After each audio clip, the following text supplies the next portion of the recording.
The following is a special presentation from the North Carolina Sports Network, telling the stories of the people, places, sports, and events of the bold North State. Brentwood and the North Carolina Sports Network are proud to present a celebration of the past year in sports here in the bold North State. NC Pork proudly presents the North Carolina Sports Awards, the PIneys.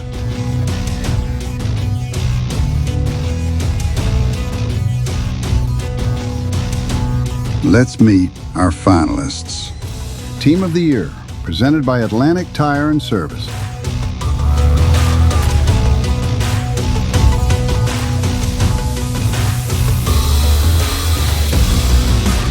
Athlete of the Year, presented by NC by Train.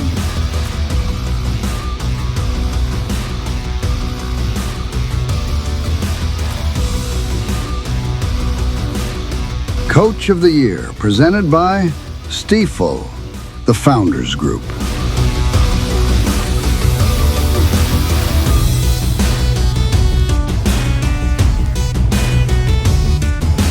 Event of the Year, presented by Brentwood.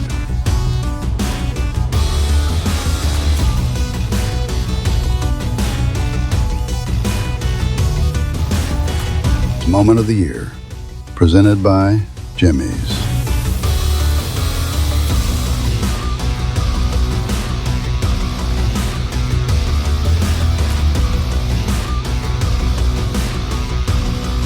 The North Carolina Sports Awards, presented by NC Pork. Raising the bacon, raising the bar. And now, here are your hosts, David Glenn and Mike Waddell. Hello, North Carolina, and welcome to a very special edition of the North Carolina Sports Awards, better known as the PIneys. I'm Mike Waddell, coming to you from the heart of Tobacco Road, and we're celebrating the athletes, coaches, teams, and unforgettable moments that made this past year in North Carolina sports truly one for the books.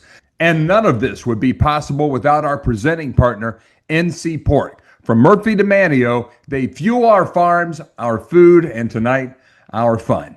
Joining me is a man who has spent almost 40 years in covering sports across the bold North State. He's an attorney, a broadcaster, a columnist, a college professor, and one of the most authentic voices of reason in an almost often now rowdy world, my good friend, David Glenn. And DG, welcome to the PIneys, my friend. Thanks, Mike. It is great to be with you, and what a night this is. From college champions to professional legends, we have some of the best stories in America right here in North Carolina right now or over these last 12 months. And tonight, we are going to honor the folks who made the most significant impact on the field, on the track, on the ice, and yes, even on the hardwood and in the barbecue pit, with many of these, remember, according to the votes of our North Carolina Sports Network viewers and listeners and readers at our website. So I'm ready to get on with the fun. That's right. Let's give the folks a quick rundown, DG, of what's coming up in tonight's PIneys. We have a stacked lineup of award categories that represent the best of what the bold North State has to offer in terms of sports. Yeah, we're going to start with our Team of the Year, presented by our good friends at Atlantic Tire and Service. These are the squads that didn't just win over these past 12 months. They defined excellence this time. Championship banners, national headlines, statewide pride. They've got it all. Then it's the individual stars, DG, Athlete of the Year, brought to you by NC by Train. We've got pro superstars and Olympic hopefuls, men and women who took their game to an entirely different level. And of course, we will not forget the masterminds behind the magic. Coach of the Year will be proudly presented by STIFEL, the Founders Group. These are the leaders who inspired, adapted, and delivered some of the most significant victories on some of the biggest stages that their respective sports had to offer over this past year. We'll also revisit the best live experiences from the past 12 months and event of the year, thanks to Brentwood. And whether it was a packed house in Charlotte or a Cinderella run in Greensboro, these events brought people together and they created lasting memories. Yeah, and then there's, last but not least, my personal favorite, Moment of the Year, presented by Jimmy's in Wrightsville Beach. These are the chills down your spine plays or performances or just vivid memories that gave us all goosebumps and reminded us why we love sports so much. And trust me, folks, each one of these categories in the PIneys is going to spark some lively conversation. DG and I don't always agree, but we always have a good time breaking it down. Yeah, Mike, and we want everybody else to be a part of it too. Whether you're watching or listening from the mountains, the coast, or anywhere in between, send us your picks, your reactions, and your PIneys pride on social media. You can use the hashtag NCPIneys. That's NCPIneys. Give us your feedback. We might not all agree, but that's part of the fun. It absolutely is. Now, it is time to get started. And when we come back from this brief timeout, we will kick things off with the North Carolina Sports Awards for 2024-25 with Team of the Year, finalist, and the winner. And trust me, it's a category that is loaded with championship DNA. Stay with us, folks. The PIneys 2025 are just getting started. In North Carolina, we don't just raise pigs, we raise the standard. With more than 46,000 jobs supported across our bold North State and an $11 billion plus impact on our economy, the pork industry isn't just feeding families, it's fueling our future. Whether it's sizzling bacon at breakfast or tender barbecue at a backyard cookout, North Carolina pork delivers taste and tradition like no other. We're proud of our farmers, proud of our families, and proud of our food. So next time you sit down to a delicious pork meal, remember, it's not just good for the plate, it's great for the state. North Carolina pork, raising the bacon, raising the bar. To learn more, visit ncpork.org. That's ncpork.org. Need insurance? Go to a team that's got your back. The Lawson Insurance Group, run by the Lawson brothers, right here in Raleigh. They deliver real service, smart protection, and the kind of trust that's hard to find these days. Find them online by searching Lawson Insurance Group. That's LAWSON, Lawson Insurance Group, and tell them DG sent you. The PIneys Team of the Year, presented by Atlantic Tire and Service.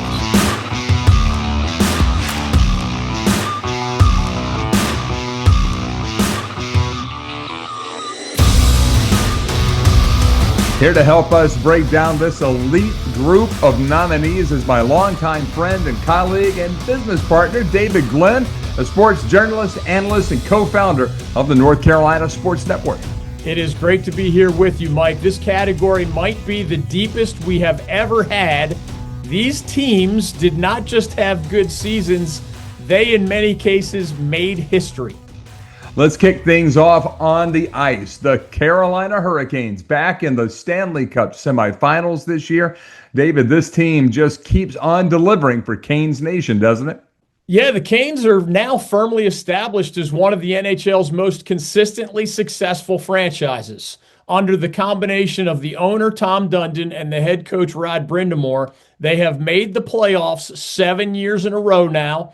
And their run to the 2025 Eastern Conference Finals, that was the third time they've reached hockey's Final Four in these last 7 years. It shows how consistent and competitive they have been for a while now. The Triangle area of our state especially has hockey fever right now, and I don't think that's going away anytime soon. Let's head on over to Wallace Wade Stadium now, DG, where Duke football turned some heads in 2024 with a 9-4 record.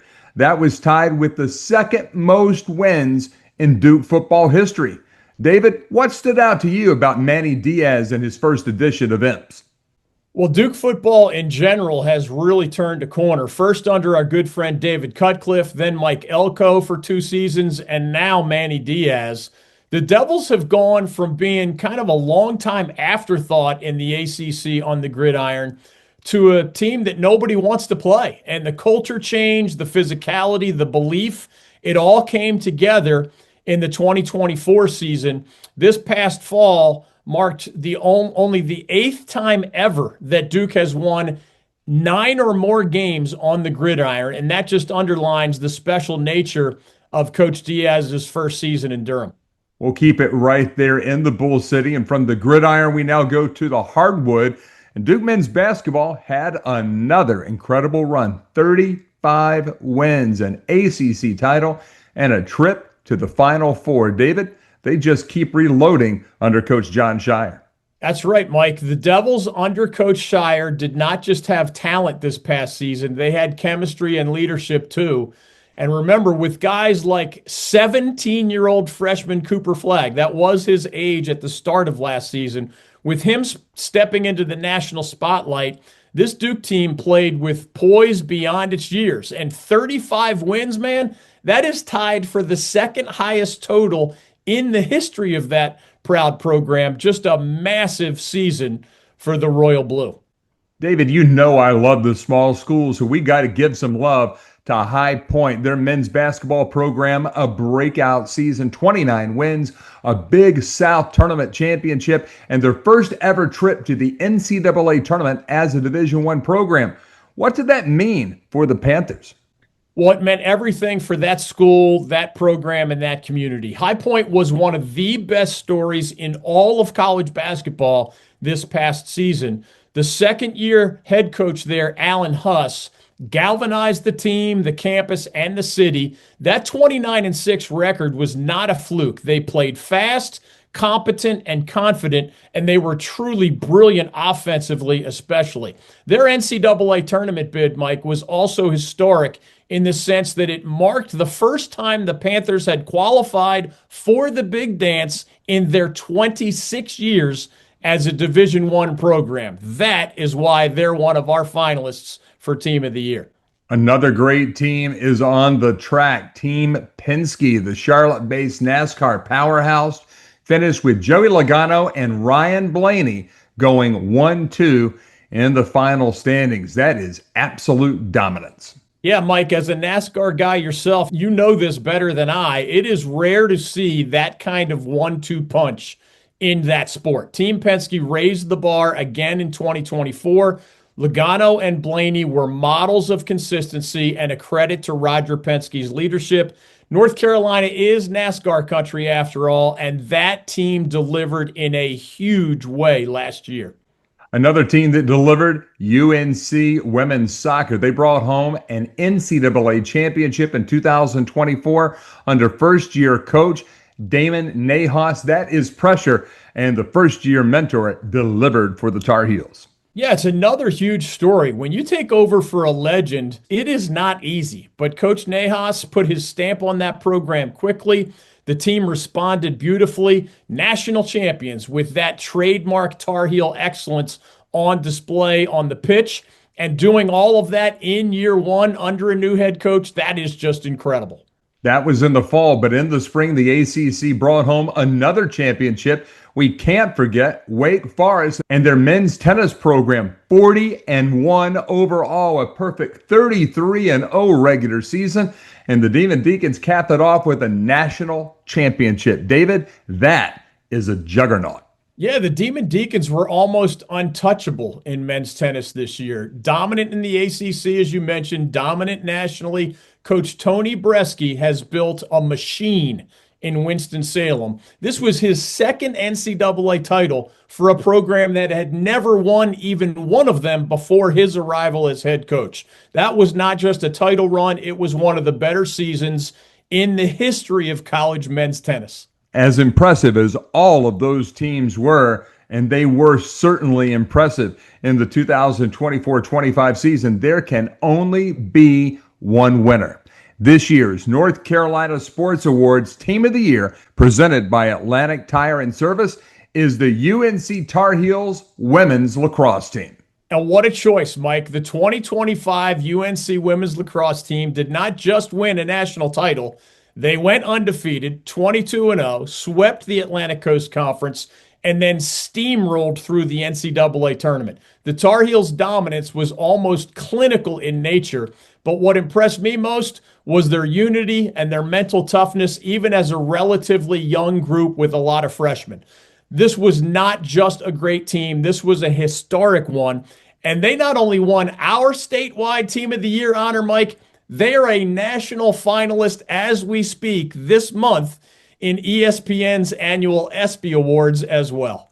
North Carolina women's sports in the fall or in the spring, an absolutely championship experience. And the Tar Heel women's lacrosse team was led by one of the best coaches in all of college athletics, Jenny Levy, the only head coach the program has ever known, and now has 4 national championships and a mountain of respect. Hey, Jenny Levy is a legend, literally at this point, a multi-time Hall of Famer. She has built UNC women's lacrosse from scratch, as you mentioned, and gradually turned it into an absolute dynasty. Now with the Heels having won 4 of the last 12 NCAA titles in that sport. And she's not just a phenomenal coach. She is a trailblazer, a motivator, and a mentor to, at this point, generations of young women. Okay, it is now time to welcome in a special guest who represents the winner of another of our 2024-25 North Carolina Sports Awards categories that received tremendous, wide-ranging input from sports fans all across North Carolina and beyond. Our top vote getters for the statewide Team of the Year honor did include the Carolina Hurricanes of the National Hockey League, Duke football and Duke men's basketball, the High Point men's basketball squad, Johnson C. Smith from the Division II college football ranks, Team Penske from the NASCAR circuit, and then some national championship teams from college sports, including Wake Forest men's tennis and the UNC women's soccer team. Each of those groups obviously represented just a tremendous amount of team success here in North Carolina over these last 12 months. Our 2024-25 Team of the Year winner, though, was both an NCAA champion and a record-setting, undefeated group that some consider among the best teams in the history of collegiate women's lacrosse. The North Carolina Tar Heels finished 22-0 under our guest coach Jenny Levy this season, claiming the program's 4th national championship in dominating fashion. Even against its NCAA tournament opponents, this Carolina squad won those 4 postseason contests by an average of almost 10 goals per game. Representing that incredible team with us today is, appropriately enough, the only women's lacrosse head coach in Carolina history and the architect of all 4 of the program's NCAA championship teams, head coach Jenny Levy. She is the 2nd winningest coach in the history of collegiate women's lacrosse. She's a 3-time national coach of the year, and she's formerly the gold medal winning coach for the U.S. women's national team. She's also already a member of or headed into multiple lacrosse halls of fame, thanks to her accomplishments as both a star player at UVA and for these past 30 years as the legendary head coach at UNC. Coach, welcome back to our program. It's a new platform, the North Carolina Sports Network, but congratulations on that long-term success and this latest NCAA title. How are you? I'm great. Wow, that's quite a lineup of great teams, many of which we spent the year watching. So thanks for having me. This is awesome. I love the state of North Carolina and all the great sports that we produce in both professional and college. So it's quite an honor for my squad. Well, thank you for saying that. For the record, Coach's team is also a finalist for Team of the Year nationally on the ESPY Awards, run by ESPN, of course. So we don't consider ourselves the largest planet in the universe, but we are thrilled to honor you as a statewide platform. Coach, I know you're a super mom in addition to being a super coach, and we would never ask you to select like your greatest child or your favorite child. But I am curious, among your 30 teams at Carolina, when you go undefeated, win the national title, and I read this, you led the nation in scoring offense and scoring defense, which cannot possibly happen all that often.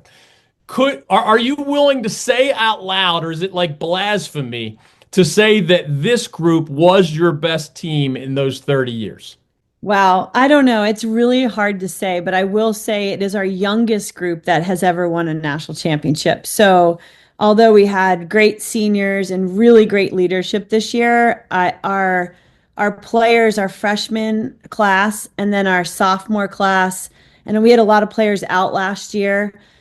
So we went into a lot of games actually having no idea how we would respond to the moment, whether it was a big regular season game against a conference opponent or out of conference opponent.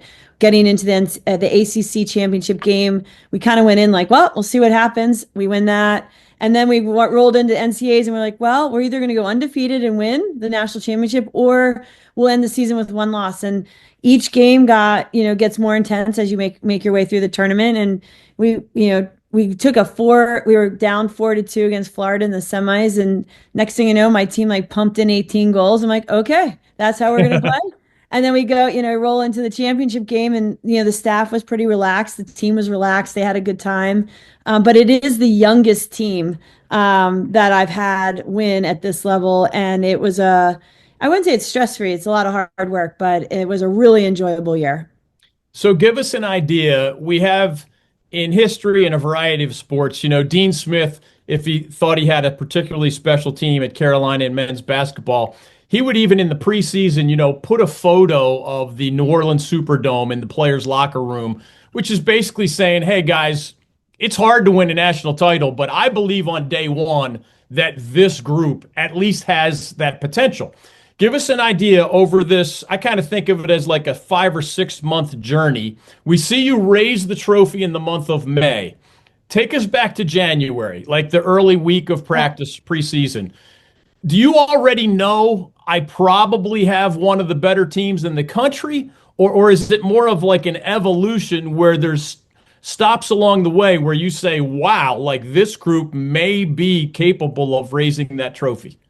I knew that we were really good. I just didn't know how fast we would mature. And so, like, each game was brand new for these guys. There's a lot of new players out there. There's a lot, as I said, a lot of players come back from injury who had only played like a freshman year or hadn't even played a freshman year. So it was like every game was a new game. We had a cash register in our locker room. And so instead of focusing on where we were headed, we were just focusing on cashing all the different chips of each of the games that we wanted some paybacks, actually. And so we actually were focused really in the moment, and we had a lot of fun with it. And, as we evolved throughout the season, I thought, all right, this team can definitely be a Final Four caliber team. If we win it, it just means that we exhausted our potential for this year, which I thought we did. So it was like really fun. I saw your post-game press conference when you won the national title, and you included phrases like nothing phases this group, and you used toughness and you used poise and other really complimentary terms. Most of the time that I watched y'all, I could see through an amateur eyes that you were better than your opponent. But when you played a Boston College or when you played a Northwestern, I was just like, whoa, this is elite level women's lacrosse. What were the totality of those elements that in that smaller number of games where you knew that opponent is capable of beating even my great team, what all else went into just making sure you survived even those handful of nail biter type games? I think the overall mentality of the team was to go for it. Just whatever it is, go for it. Don't pull back. Go for the jugular. Like high pressure. You're going to make some mistakes, but the pressure is going to make them make mistakes. Don't worry about it. We got behind all of those opponents. We played from behind against them. Boston College twice and Northwestern once, and then the second time we didn't play from behind. But we didn't we weren't fearful of anything. We just went out and competed. We were dogs like all over the field. And we were just like, if you want to go against us, you're going to have to bleed to win. And so it's just going to be painful if you want to beat us. And we're willing to absorb that pain that it takes. And it doesn't matter how long the game is, regulation time, overtime. We just had this will to win. And it was really fun. It's fun to play that way, without fear and like afraid to, oh gosh, what if we don't win? We never really went into a game worried about losing. We just were like, okay, let's go play. Let's go. So we had our Friday practice before games, we actually did less because they had such a high engine that we just wanted to save some juice for Saturday or whatever we played the game. So it was fun. Quick reminder, folks, that the entirety of David's interview with UNC head coach Jenny Levy will be posted here soon on this YouTube channel, along with all of our North Carolina Sports Network social and digital media outlets. Coming up next, the PIneys roll on with our North Carolina Athlete of the Year, presented by NC by Train. That comes your way next, right here on the North Carolina Sports Network. Looking for real deal local flavor in Wilmington? Head to the Original Saltworks restaurant, run by Bob Hubbard and serving up Southern staples since the 1970s. Hot grits, buttery biscuits, juicy burgers and dogs. It's fast, it's fresh, and it's full of bold North State pride. Open for breakfast and lunch 7 days a week, always starting at 7 a.m. It's the Original Saltworks on Oleander Drive in Wilmington. Hey folks, David Glenn here. Game day just got easier thanks to NC by Train. Whether you're headed to Charlotte, Raleigh, Durham, or Greensboro, skip the traffic and enjoy the ride. You get free Wi-Fi, comfy seats, and direct access to top sports towns, all at great prices. Learn more at ncbytrain.org and travel smarter to your next game. NC by Train. Go! Connect. The PIneys, Athlete of the Year, presented by NC by Train.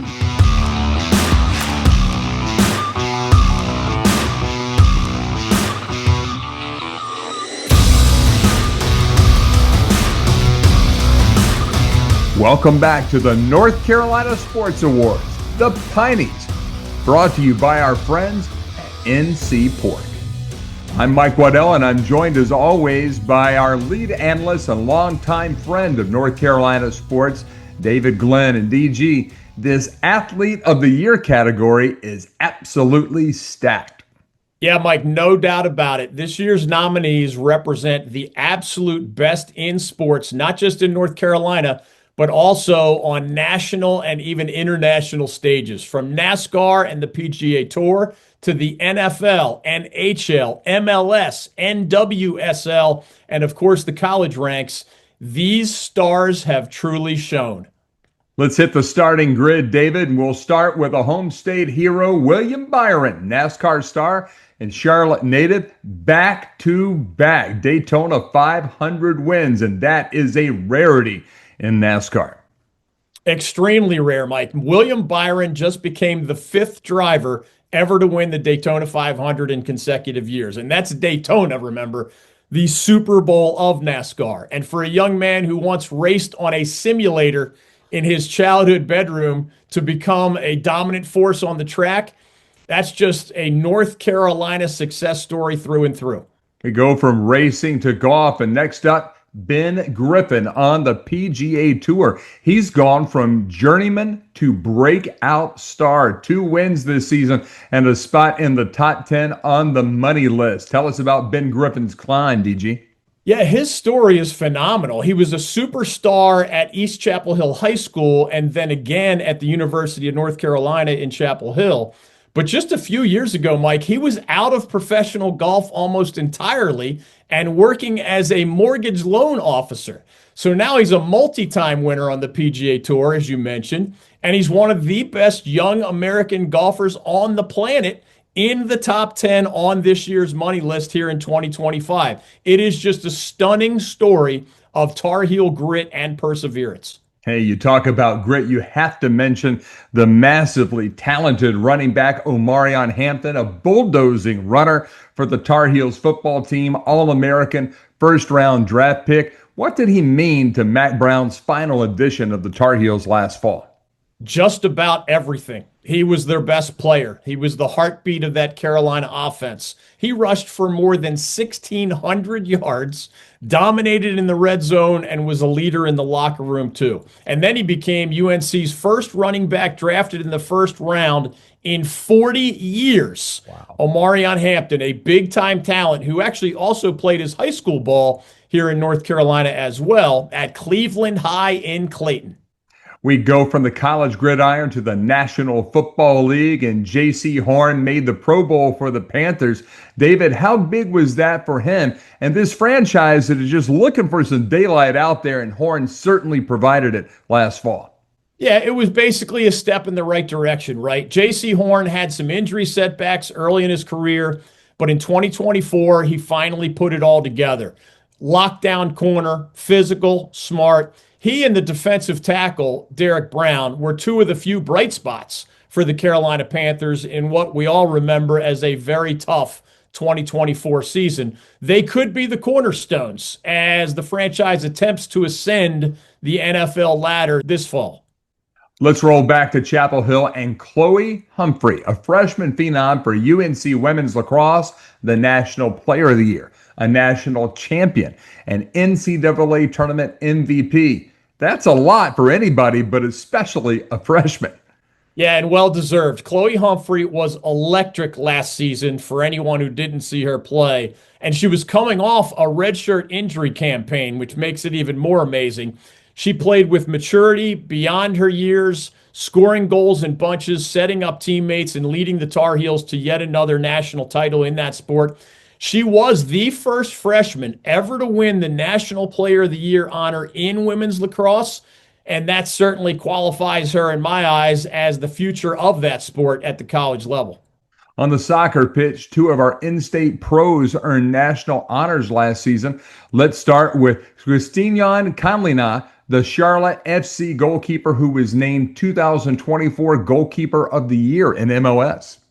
Yeah, Kalina, who is from Croatia, was just a wall back there last season. He led Major League Soccer in saves and in, as the soccer folks like to say, clean sheets. And he was named to the league's best 11, which is especially hard to do in a league that has 30 teams now. He was one of the main reasons that Charlotte FC reached the playoffs last season, and he just brought a wave of soccer excitement to the Carolinas with his play. Then there's Kaylee Kurtz, a defensive force for the North Carolina Courage, who play their games in Cary, the best 11 in the NWSL. What stood out about her campaign? Consistency and class are two things that come right to mind. Kaylee played almost every minute of every game last season.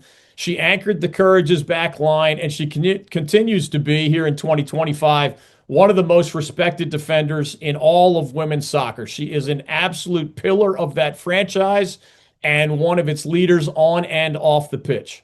Hockey fans, we did not forget about you. And Jacob Slavin of the Carolina Hurricanes had a massive season on the ice. Top NHL recognition at the Four Nations event, one of my favorite events of the years, and the deep playoff run by the Canes. How does he stack up? Jacob Slavin is just a coach's dream, Mike. Smooth and powerful skater, great vision, huge wingspan when you count the extension of his stick, high hockey IQ, low maintenance personality, and one of the most respected defensive players in the entire National Hockey League. He played a key role in the Canes reaching the Stanley Cup semifinals, and he was also brilliant on that international Four Nations stage for Team USA. The guy is just a true pro in every sense of that phrase. DG, it's time now to announce the winner of this incredible category in the PIneys, the 2025 North Carolina Sports Awards Athlete of the Year is Cooper Flagg of Duke University men's basketball. As we were counting the votes this year in our 2024-25 North Carolina Athlete of the Year voting, we realized our mid-July awards show was going to be a tricky fit for this year's winner. In the last year or so, Cooper Flagg went from being named the high school basketball player of the year to, during his single season at Duke University, becoming just the fourth freshman ever to win the college basketball player of the year honor. Flagg led the Blue Devils in almost every major statistical category as they went 35-4, won the ACC title, and advanced to the Final Four. In late June, of course, Flagg also became the #1 overall pick in the NBA draft. And as we speak, he is playing in the NBA Summer League for his new team, the Dallas Mavericks.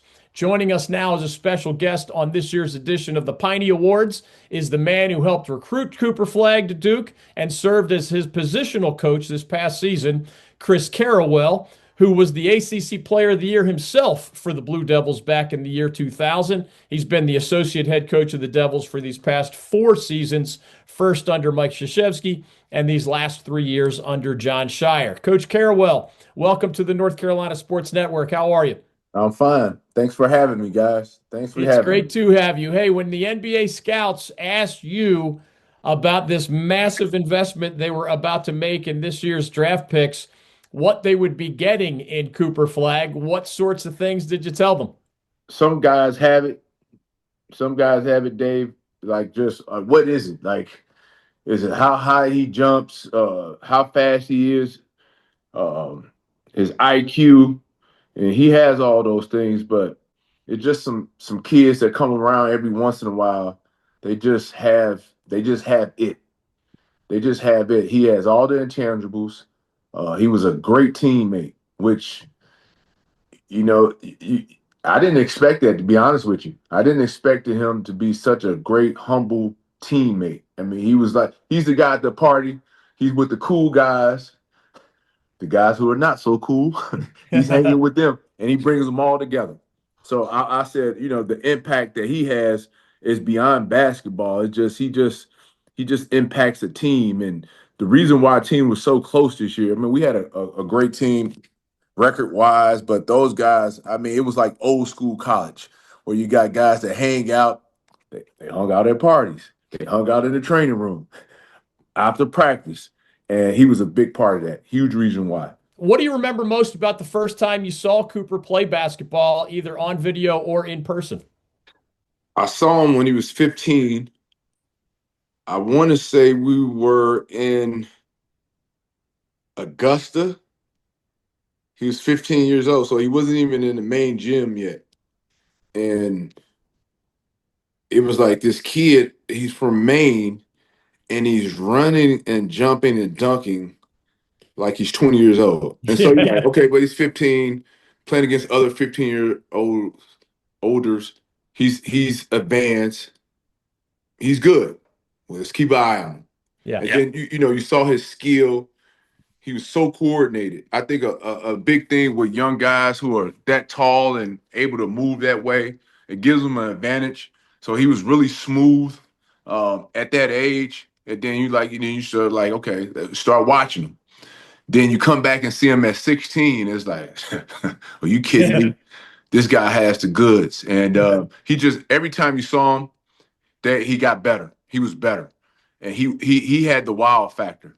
He had the wow factor, whether it was making a incredible block, getting a incredible rebound, a credible pass. He had all those things that, like, wow.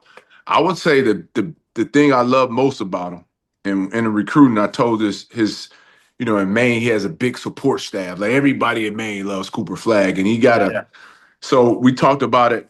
It was in Atlanta. He made a block, or he got undercut, and he might have broke his nose, but he wore a mask, right? I mean, he wore a mask, and anybody else, it was a scary fall. And anybody else, I mean, at this point, he was already the number 1 and 2 player in the country. I'm like, he's going to miss the rest of the tournament. He's not going to play the rest of the weekend. He put the mask on. He didn't miss any time. Wow. And so I was like, this guy's a dog. I mean, he's insane, like, to have that. And so I was like, he's special. Not only the talent, but like that extra will. He has that will that you just can't explain, and all the great ones have it. Because I covered your playing career with the Blue Devils, Coach, just for fun, looking forward to your generous time with us today, I looked up the leaders from your year 2000 Duke team in 5 statistical categories. So Shane Battier led y'all in scoring and block shots. Jay Williams led in assists and steals. Carlos Boozer led in rebounding. So those are three super productive guys with very different skill sets. And plus you're the ACC Player of the Year contributing in all those categories. And this is how it usually works, right? Like a bunch of dudes with different skill sets leading these categories.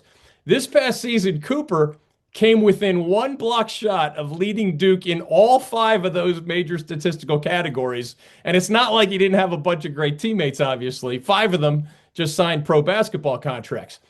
My question is, how did your coaching staff at Duke and your players maybe prepare for last season, knowing that there's kind of no blueprint for having a 6'9", 225-pound point forward, if you want to call him that?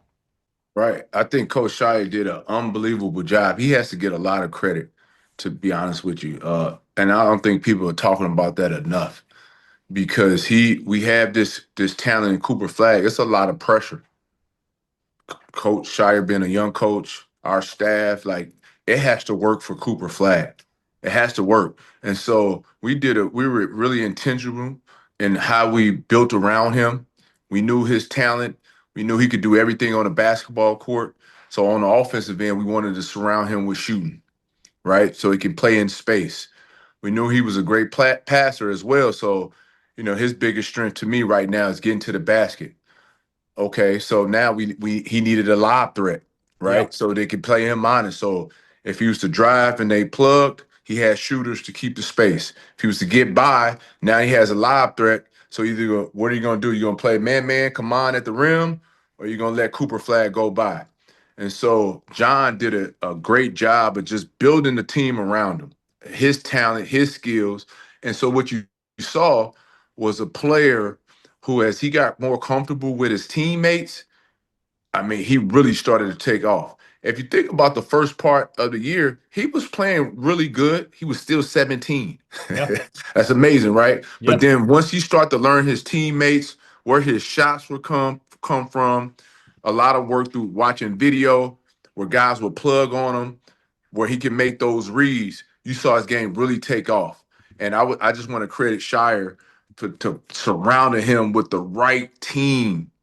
Because if you would have put other ball dominant guys up with him, maybe he doesn't get to show. I mean, he's still Cooper Flagg, but the way we surrounded him, his talent was a huge reason why he had a big year. Chris Carrawell is the associate head coach of the Duke Blue Devils, joining us here on the North Carolina Sports Network for our annual Piney Awards edition. Cooper Flagg was our athlete of the year against a lot of great competition, college and pro. I'm glad you brought up Cooper's age because, Coach, I do, as an older guy, have vivid memories of you as a player, including when you were the ACC Player of the Year.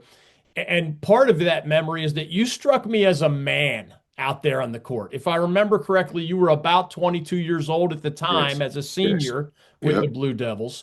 And as you mentioned, Cooper doesn't even turn 18 until midway through his freshman season. And this is an era where, man, because of the transfer rules and the COVID extra year and name, image, likeness money, guys have stayed longer. So there's a bunch of 23-year-olds, 24-year-olds, even 25-year-olds were like part of Cooper's competition for National Player of the Year. How did his family and his coaches, including you guys at Duke, kind of accelerate his basketball journey so that he was really ready to play against those Team USA guys who he impressed even at 17, and then not only be good as a freshman, but he joined Kevin Durant, Anthony Davis, and Zion Williamson as the only freshman ever to win National Player of the Year. And he did it at an age, as you said, much younger than almost all National Players of the Year we've ever had. That's a great point, Dave. I think with him was the basketball skill was one thing, but the summer work that he did in the weight room with Coach Stevens, Will Stevens, who's now retired, those guys did a great job with him in the weight room because it's physical. High school is high school. You're taller, you're bigger, you're just more talented than everyone you played. And the team he played on in high school was one of the greatest high school teams of all time. But now you got to make the adjustment. So we made the adjustment with him where he got stronger. And so he's able to play against the physicality that is college basketball. And then the one thing with him is two things. He unpacked his bags. And what I mean, well, what would it mean, coach? What do you mean by unpacking your bags? A lot of these guys are in a rush to get to the NBA. They're just ready to, they never unpack their bags. Cooper was really like, he unpacked his bags. He was involved every day. He was a student on campus. Like I said, he went to a party. He engaged with his teammates, but his fellow classmates. And so that was a huge part of his development as well. He unpacked his bags. And then another key component was that his parents were incredible. I mean, if you've seen Kelly Flagg Yeah. and Rav, they allowed us to coach him. They didn't make any excuses for him. As a matter of fact, I would talk to Kelly and Rav a couple of times. They would tell me, like, you need to get on him more. Like, he needs to do more. Like, if he was not holding his end to the bargain, they didn't make excuses for him. And so what you see is a kid who they let us coach him. He unpacked his bags, and then he got stronger. And then with his immense talent, you see all those components come together. Now you get the best player in the country. A quick reminder that you can find all of David's interview with Chris Carrawell, an extended version, right here on this YouTube channel and on all North Carolina Sports Network digital outlets here in the coming weeks. And coming up next, the PIneys roll on with our North Carolina Coach of the Year, presented by STIFEL, the Founders Group. That comes your way next here on the North Carolina Sports Network. Michael Berard, Managing Director Investments with the Founders Group at STIFEL, works with a select group of high net worth individuals and institutions to develop and implement investment plans tailored to their specific objectives and risk tolerances. If you are interested in highly personalized, well-researched guidance and outstanding personal service, you can contact Michael at 984-364-2002. That's 984-364-2002. STIFEL Nicholas and Company Incorporated, member SIPC and NYSE. North Carolina pork isn't just delicious, it drives our economy. With more than $11 billion in economic impact and 46,000 plus jobs created, pork is essential to the bold North State. From the farm to your fork, we're raising the bacon, raising the bar. Good for the plate, great for the state. Learn more at ncpork.org. The PIneys, Coach of the Year, presented by STIFEL, the Founders Group.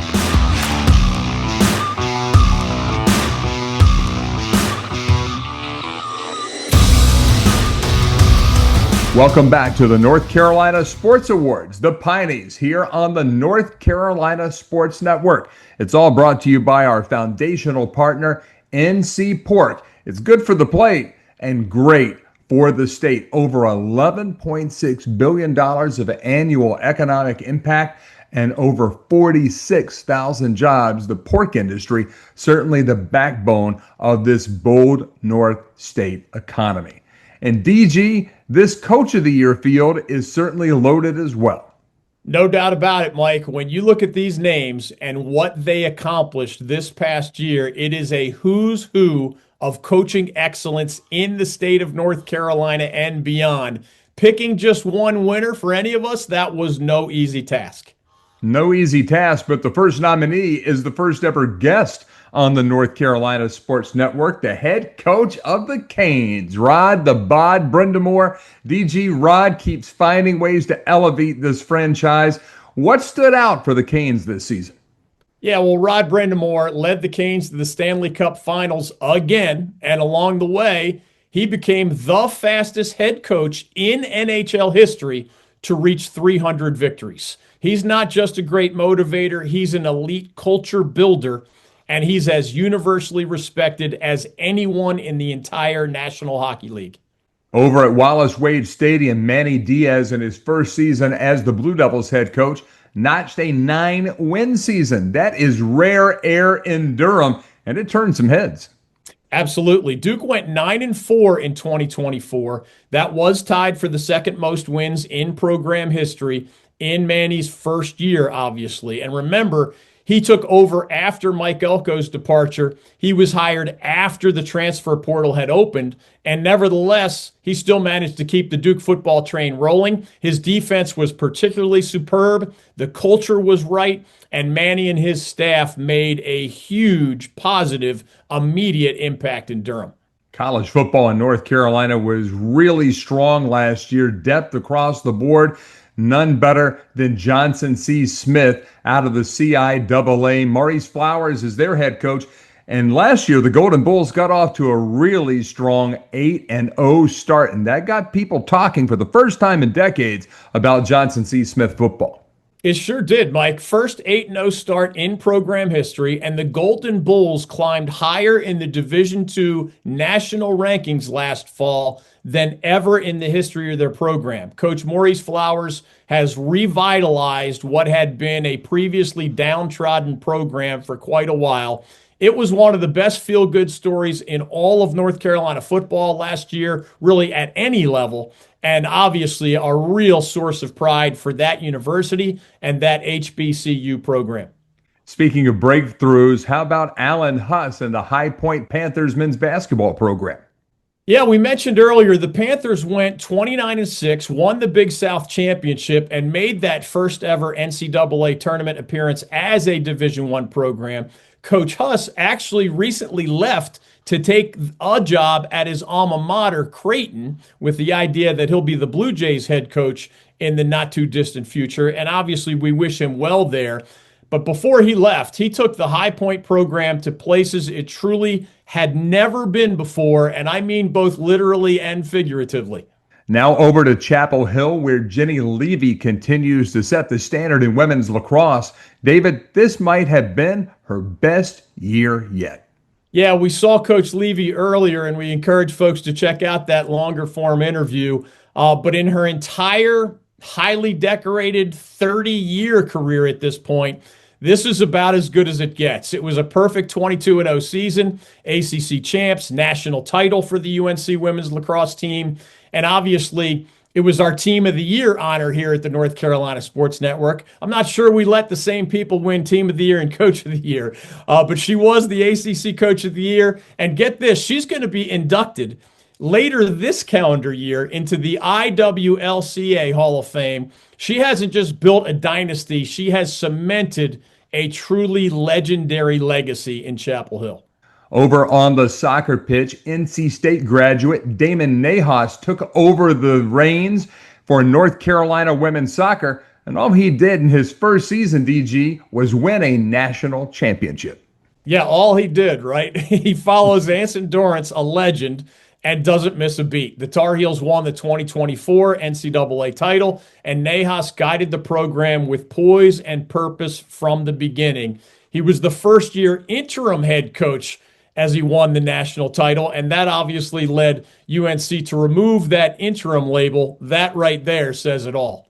Finally, it's the Final Four head coach from Duke basketball, Jon Scheyer. He was handed the keys to a basketball empire from Coach Mike Krzyzewski, and he's driving it now like a pro.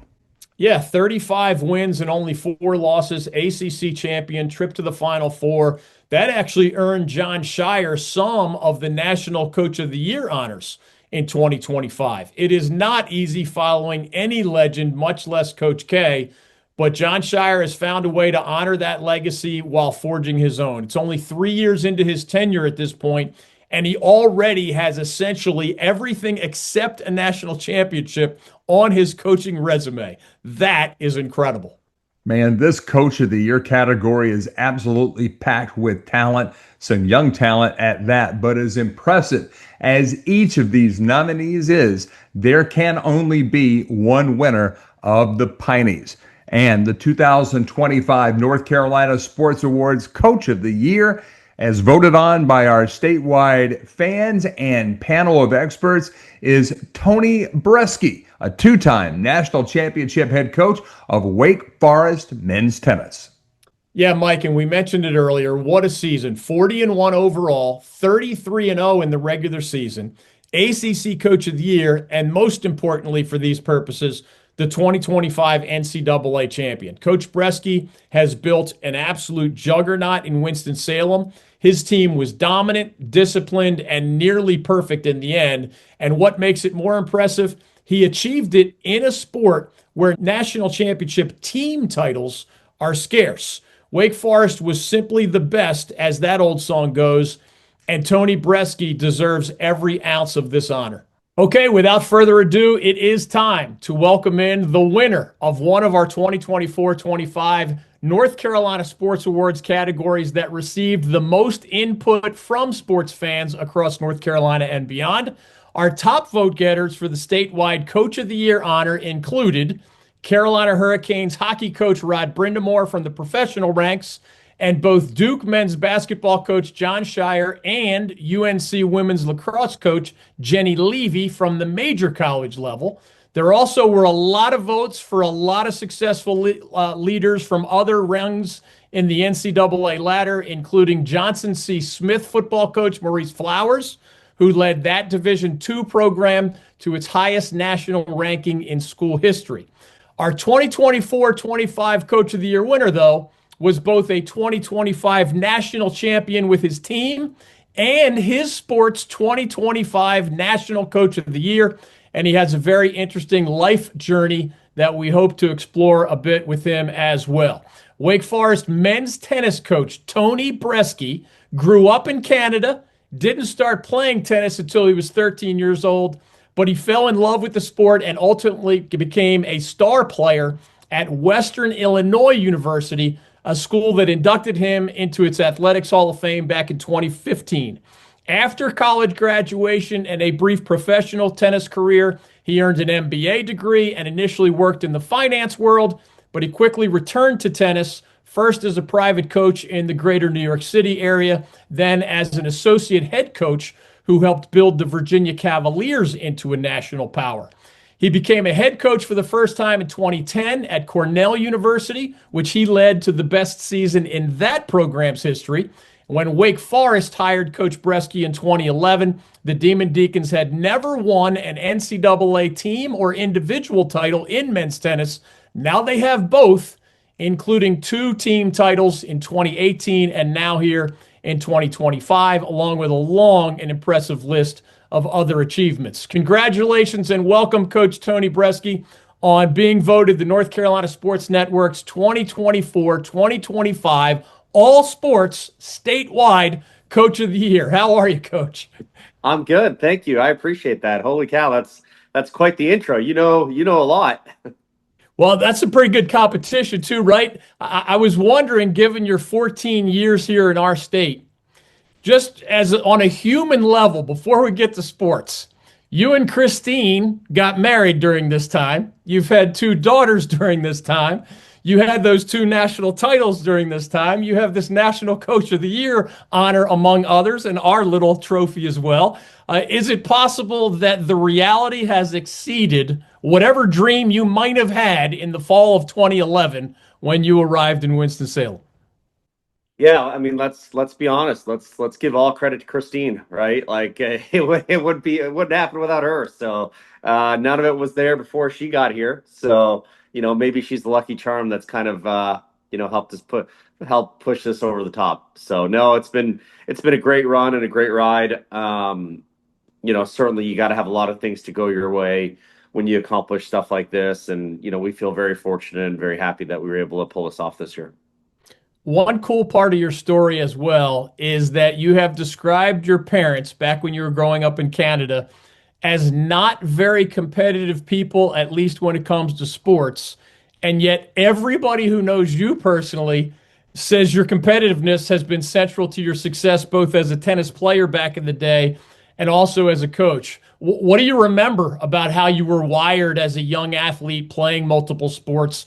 And how do you think that part of your personality impacts now how you coach your guys at Wake Forest? It's interesting how that works. Much like you said, I don't think my parents were unbelievable parents, extremely supportive, but not, when I think of tennis parents, which I deal with a lot, certainly not your standard tennis parent.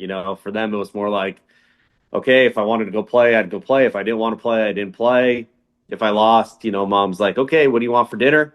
No worries. Everything good. Did you have fun? Well, I didn't have fun. I lost. well, it's okay. Let's have dinner, So it's a very, very different than I think most traditional tennis parents. So I think a lot of that is just a lot of it just comes from me, and I don't know, I don't know where I got it from. It's just one of those traits I guess people just get, and yeah, it certainly helped me as a player and has helped me as a coach and kind of figure out where I want to be and what we have to do to be at the top of the game.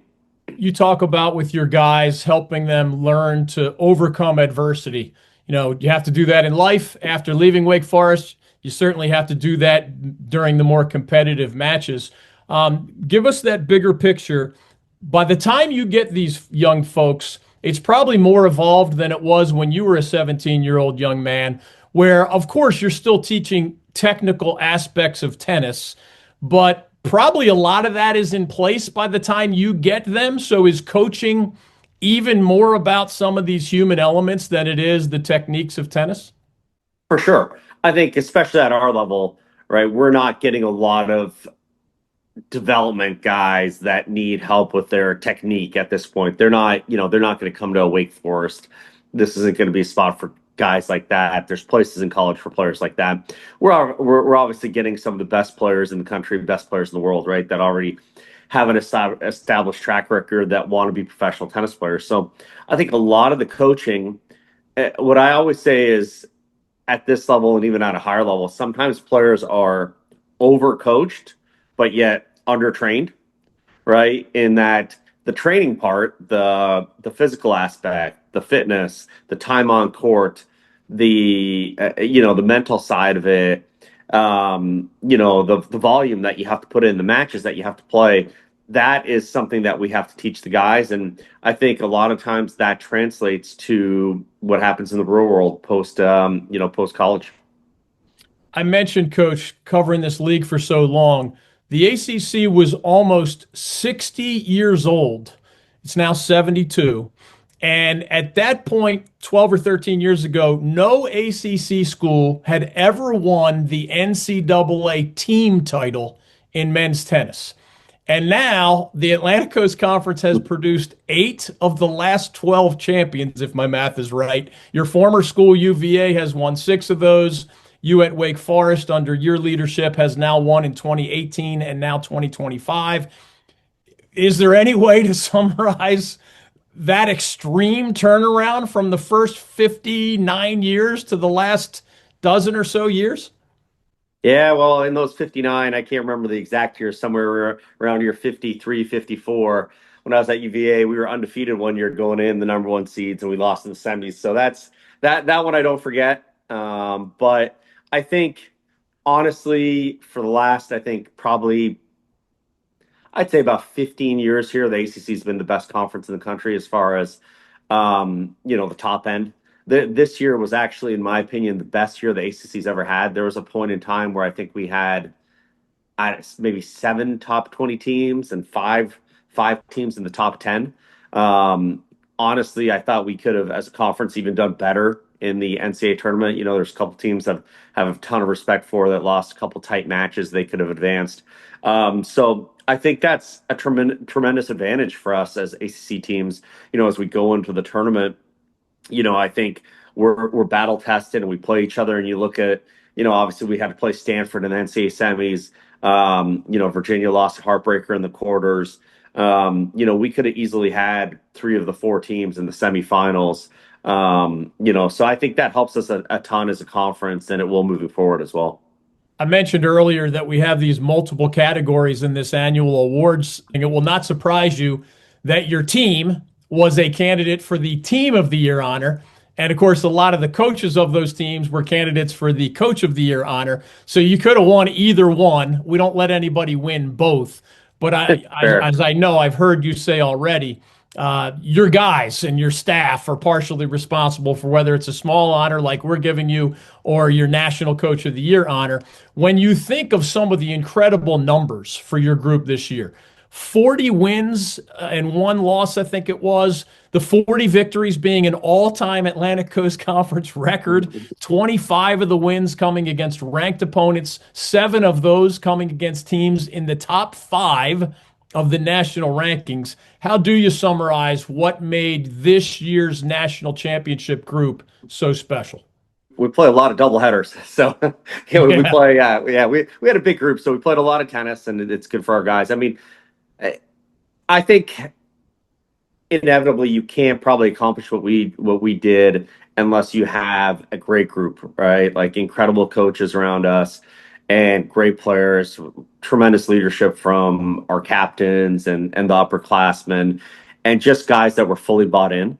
It's interesting. Tennis in itself is inherently a very selfish sport, just because the kids grow up. It's an extremely individual sport, right? Yeah. And for the best players, they grow up and everyone's telling them how good they are and how they need to get their sleep and they need to eat the right food and they need to get the right practice and they need to get the right warm up, and it's all about them, right? And so the transition to college obviously is, yes, it's still an individual sport in that they have to go play, but now you have to conform to a team atmosphere, which I love. Obviously grew up playing a lot of team sports, so now you're around a lot of people that want to see you succeed, but you can't be as selfish as you were as as a kid. So I think it's just getting the right people. I mean, I think much like you said, it's obviously very appreciative of this award and honored. At the same time, I think I always consider this like a team award and a coach's award. I'd say we have the best coaches in the country. Bakes and Vinny are unbelievable, great friends, great coaches. So it's nice I get the award, but I think it's as much mine as it is theirs. And we obviously couldn't do it if it wasn't for the boys on the team. Quick reminder that David's entire interview with Coach Bresky can be found on our website, ncsportsnetwork.com, right here on this YouTube channel, which now has over 35,000 subscribers, along with all of our social channels. Always good to be able to promote North Carolina sports, and we do it right here every year on the PIneys, the North Carolina Sports Awards. And we're about halfway through this year's show, and coming up next, the PIneys moves forward with our North Carolina Event of the Year presented by Brentwood. That comes your way next, right here on the North Carolina Sports Network. From Friday night lights to championship moments, the North Carolina High School Athletic Association makes it all happen.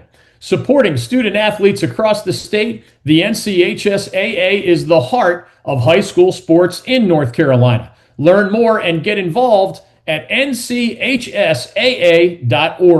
That's nchsaa.org. The North Carolina High School Athletic Association, where champions are made. Need insurance? Go to a team that's got your back. The Lawson Insurance Group, run by the Lawson brothers, right here in Raleigh. They deliver real service, smart protection, and the kind of trust that's hard to find these days. Find them online by searching Lawson Insurance Group. That's LAWSON, Lawson Insurance Group, and tell them DG sent you. The PIneys, Event of the Year, presented by Brentwood.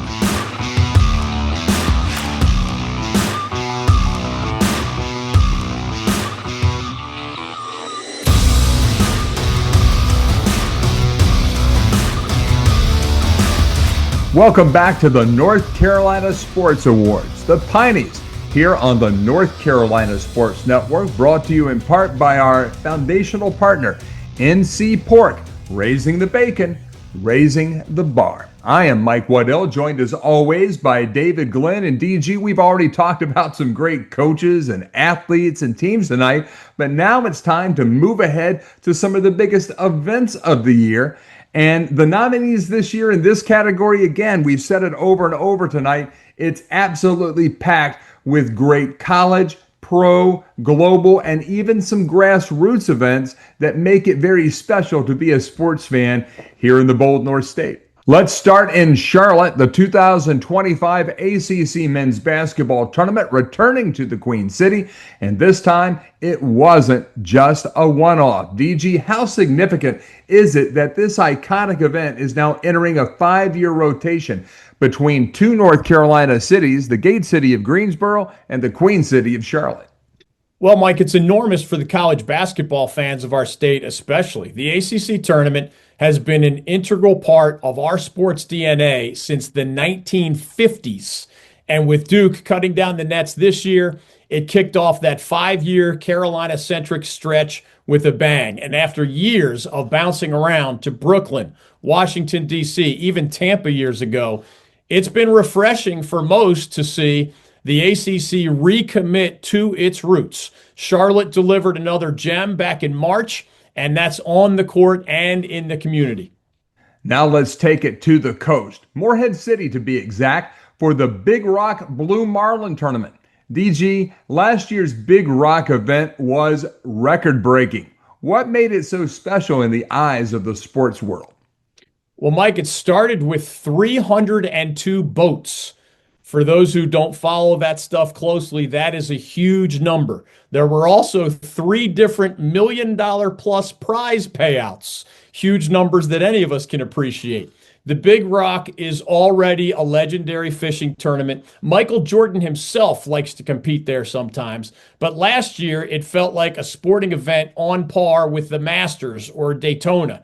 The size, the stakes, the spectacle, it was just a fantastic showcase of North Carolina's excellent connection to both sports and the sea. Speaking of global, how about the Carolina Panthers taking the field in Munich, Germany this past November? DG, what was the impact of the Panthers playing in front of more than 70,000 German fans? Yeah, that one just felt like a great cultural moment. For a franchise that is trying to find its next positive chapter, that international spotlight was massive. It reflected that the Panthers brand, and by extension, the state of North Carolina sports brand, it does often resonate way beyond the United States borders. And on top of that, it was an excellent stage for the NFL to continue to expand its global footprint, this time with the Carolina Panthers at the forefront. Back on U.S. soil and into the beautiful game, Cary hosted not one, but 2 massive soccer events this past year. What stood out in the NCAA's men's and women's college cups and then the soccer tournament in the spring? Yeah, Mike, Cary's Wake Med Soccer Park is kind of becoming the Madison Square Garden of NCAA soccer. UNC winning the women's title on home turf, goosebumps for a lot of fans. Vermont claiming the men's crown on that same field, at that same venue. Incredible story. And then you throw in the soccer tournament, which included stars and celebrities and $1 million prizes. That was next level as well. Cary was often the epicenter of soccer in the United States this past year. And don't forget, our first ever event here on the North Carolina Sports Network was at the Cary Soccer Park with the U.S. Army Clash 2 years ago this August. So it is certainly one of the up-and-coming venues in all of North Carolina.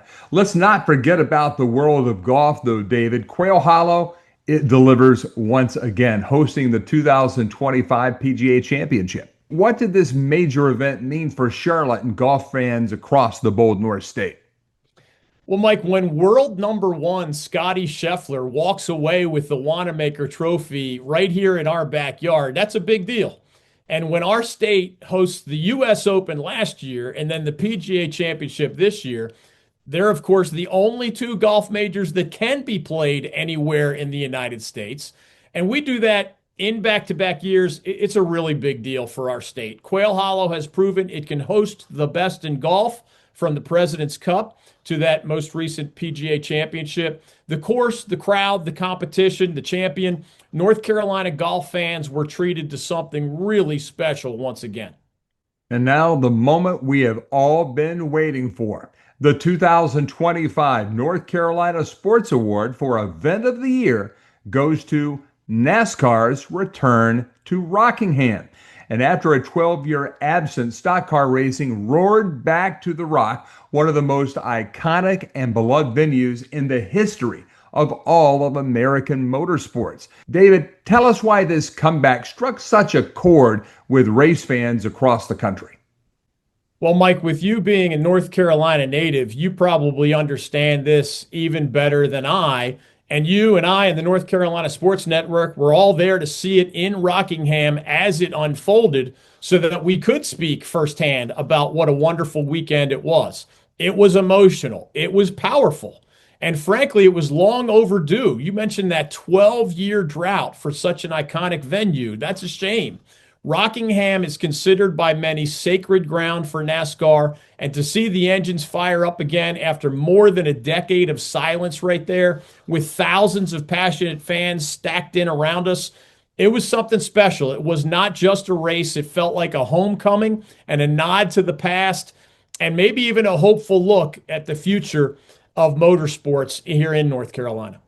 Earlier, Mike had the opportunity to sit down with two key figures from the return to the Rock: Bob Sargent, president of Track Enterprises, and Todd Mackin of Spire Motorsports, one of NASCAR's most exciting up-and-coming teams. Letsoff gave Taylor Gray a pretty big shot there. So did Jesse Love in the back, and Sammy Smith moves him up the track. Oh, Jesse Love down in the back of Sammy Smith just a little bit. Jesse Love drives through, takes the top spot. Sammy Smith is second, Harrison Burton up to third. A ton of speedy drive there down on the backstretch, but what a move by Jesse Love. Used him up a little bit, but got to the bottom. Take the lead. Once we get the white flag, the next flag will end it. We've got the white flag, and now if the caution comes out, this race is over. Jesse Love down the back straightaway. He was not born the last time the Xfinity Series came and raced at Rockingham. He's been good all day long, played the patience game at the front at the end. Jesse Love, second win of the year, comes in our return to the Rock. It is time to talk about our event of the year, and it's the return to the Rock, Rockingham Speedway. It happened April 18th and 19th of 2025 when the Xfinity Series came back to the Rock for the first time since 2004 and the first time since 2012 that the Truck Series made a return to the Rock. First time for the ARCA Series and Mini Moon as well. And joining us to talk about this is Bob Sargent. He's the president of Track Enterprises, and Todd Mackin, the president of Spire Holdings, who also works with Spire Motorsports, Spire Hockey. He's Spire everything. Guys, I got to ask you, how did NASCAR make a return to Rockingham? Bob, was this simply asking for a date from the sanctioning body and cleaning up the track, or was there a lot more to it than that? Well, I think that was the basic premise. NASCAR, as everyone knows, is always tweaking and fine-tuning their schedule and looking for events that the fans, sponsors, television, everybody really wants to go to, facilities. And we're fortunate enough to have a very good relationship with the folks at NASCAR, Ben Kennedy, and everyone involved, and are always in these conversations. We've worked with them at length in events like this. Went to, Knoxville, Iowa on the dirt. Went to Milwaukee for the first time in a long time. Cleaned it up, got it going. And so this is always in our horizon, looking for facilities. And I think we both had a conversation about Rockingham. Made a visit to Rockingham, liked it, thought it could be fixed up in time for the 26 schedule. NASCAR came, the safety, things like that had to go through the process, television dates, and all the process had to go through before a date was awarded. And basically that's kind of what happened. When you look at NASCAR here in the bold North State of North Carolina, it is truly the home state sport. And since Hurricane Helene and all the nasty things that went on with that and other natural disasters before that, the pandemic and such, there was money made available from the state of North Carolina to rehab a variety of projects around the state. And with racing, you saw money go to North Wilkesboro in Western North Carolina, in Central North Carolina at Bowman Gray, and also at Rockingham. Would this return of this iconic venue had taken place had it not been for the state of North Carolina and former Governor Roy Cooper jumping in and providing that money to this iconic sport? Oh, I do not think so. No, it's a private ownership, Dan Levenheim and his group at Rockingham Properties, but they needed additional financing to renovate everything that needed to be done, paving of the track, safer wall, suite renovation, sewer and water. The list goes on, and it's a long list of things that they did. the state money tremendously helped, if not, as you said, that it needed that for sure. A lot of county and city support. So there was a lot of players that really went into this to help this over the line. It was an incredible event. David, Glenn, and I had a chance to go with some of our partners from Atlantic Tire and Service, and we rode the Rockingham Express, the train by NC by train down to the venue. And it was almost like, and you confirmed this as we were talking before this show, that they just cut a stop right there in the middle of the track. It was like they just blazed a trail. It was a little bit of Lewis and Clark going on right now. Todd Mackin, you run the race team side of things and Spire Holdings. What kind of an impact does another North Carolina track, if any, have on the team and being able to attract more local sponsors along with the national sponsors through Gamebridge and others that you have with Spire? Yeah, it was a fantastic event for us. We ran 4 trucks out there with Spire Motorsports. Didn't get the results maybe we wanted, but certainly it was awesome for us to be able to bring some of our local partners down. HendrickCars.com, which is on Rajah Caruth's truck, had a suite there. They were very engaged and very invested in this working. We had them as a partner for Track Enterprises as well around the event. But also it's just really great for an opportunity for our guys to be able to go race and then sleep in their own beds. And so when those opportunities to be close to home are there, it's great for family, it's great for our sponsors, and it's great for our sport. So it was phenomenal from the Spire Motorsports side and obviously from the Track Enterprises side, just seeing the grandstands packed, and for being the trucks and Xfinity to be the only thing going that weekend was really, really awesome for them. And it was just a really, really cool experience from our perspective. I got to tell you, the 2 years I spent as a vice president with NASCAR at Richmond Raceway, our Xfinity race was lucky to draw maybe 6,000 people, and that was using some creative ISC math at the time. To see a crowd of that magnitude there at Rockingham and everybody just so excited to be there for what is the second division of NASCAR, that's a pretty impressive thing. Do you guys both think, Bob, we'll start with you, do you think that this could be the beginning of a long-term re-engagement between the sanctioning body and Rockingham Speedway? Well, we sure hope so. I mean, the success that we had, and what the fans and again all the partners are wanting to see NASCAR direction they go. Obviously, they're going out on the West Coast. They're going to big cities, things like that. But for them to have enough vision to stay home and do some iconic tracks, I think we have a good niche for that. So our goal is to definitely keep this long term, grow it even more. Our sponsors helped greatly. North Carolina Lottery, Black's Tire, all the suites were sold, on and on and on. And we had a great staff that put it in it. So I talked about the local community and their involvement, both the politicians and just the support of the local businesses, the tourism bureau, the everywhere we turn was a positive, how can we help attitude, and that means a lot. A quick reminder that all of my extended conversation with both Bob Sargent of Track Enterprises and Todd Mackin of Spire Motorsports will be posted soon right here on this YouTube channel and all of our outlets for the North Carolina Sports Network.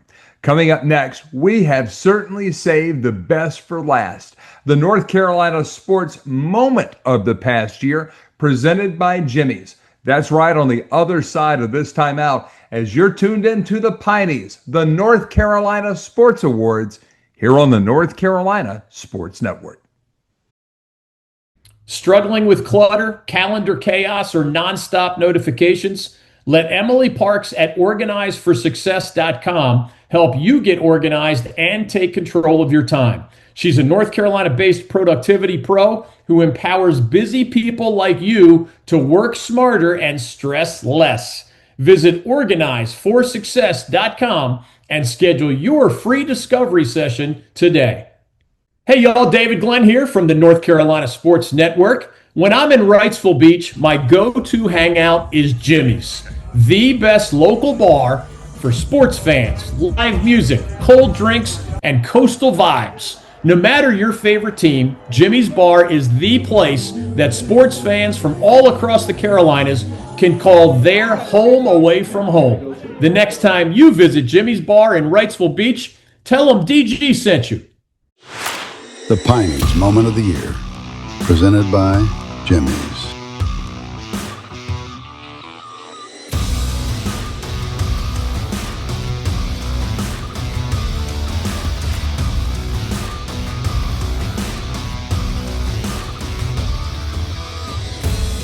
Welcome back to the North Carolina Sports Awards, the PIneys, here on the North Carolina Sports Network, presented in part by NC Port, the foundational partner of the North Carolina Sports Network.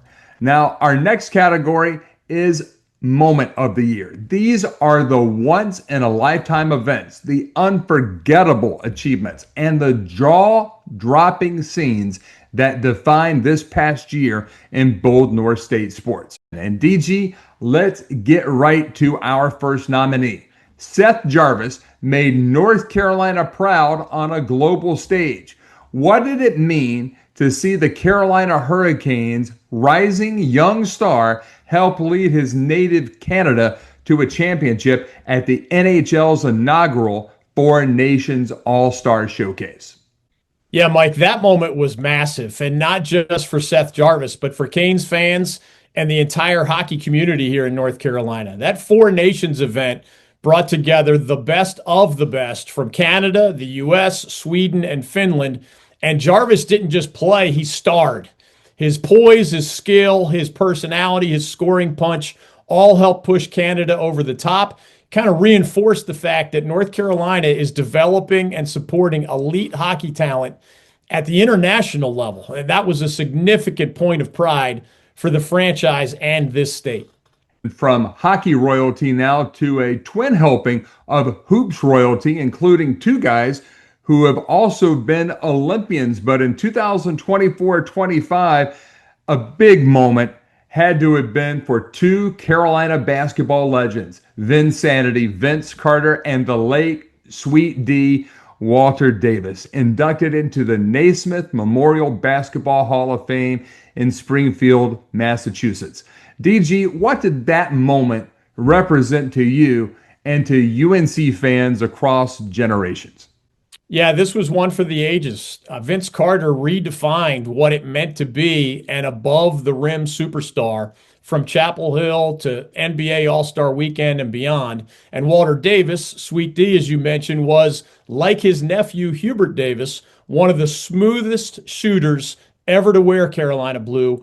And he helped shape Dean Smith's program into a national powerhouse. The posthumous honor for Walter, paired with Vince's emotional induction speech, I just thought was a beautiful nod to Carolina's incredible basketball legacy. Two more Carolina Hoops giants are now enshrined forever. And now to something a little more aquatic, I guess you would say. The Big Rock Blue Marlin tournament always brings fireworks to Morehead City and into the Atlantic Ocean. And last year, the boat known as Game Time lived up to its name, David, landing a 516-pound Blue Marlin to clinch the championship. DG, tell us about that monster moment. Yeah, Mike, there's just something about Big Rock Week in Eastern North Carolina. It's electric out there. Game Time made history with that fish you mentioned. The moment they brought that 516-pound Blue Marlin over the rail, the crowd went absolutely wild. You could feel the adrenaline if you were there. This wasn't just about sport fishing. It was about community, tradition, and putting Morehead City in the national spotlight one more time. Pure drama, pure Big Rock. Now let's talk about the championship women of Chapel Hill. First, the UNC women's lacrosse team. Another undefeated season, another championship. What is the word for what Jenny Levy has built in Chapel Hill, David? Dynasty. That's the word, Mike. Dynasty. 4 NCAA titles in the last 13 years, capped with a perfect season. Jenny Levy's program isn't just great, it is elite, as we discussed with her when she dropped by to claim that other award. They've built a culture of excellence, resilience, and skill that rivals any team in the country in any sport. The latest title just cemented their place as one of the top programs in that sport's history. And what about the UNC women's soccer team winning its first national title in 12 years, a 1-0 victory over ACC rival Wake Forest? That took place right here in Cary.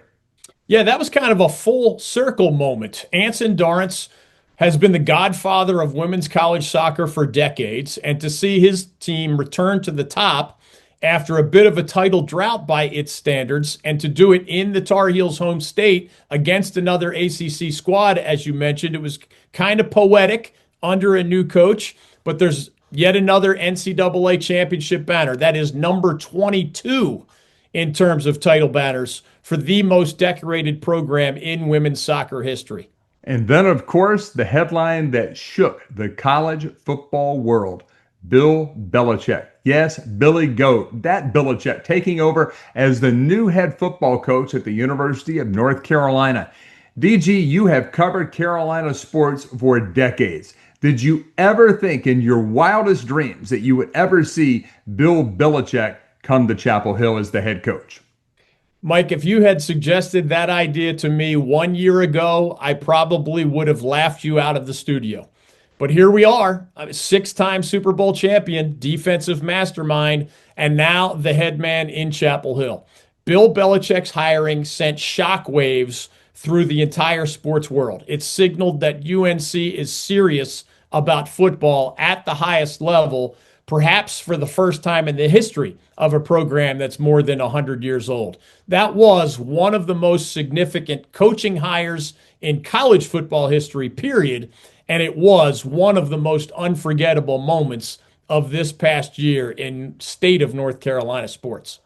And now it is time to announce our moment of the year presented by Jimmy's.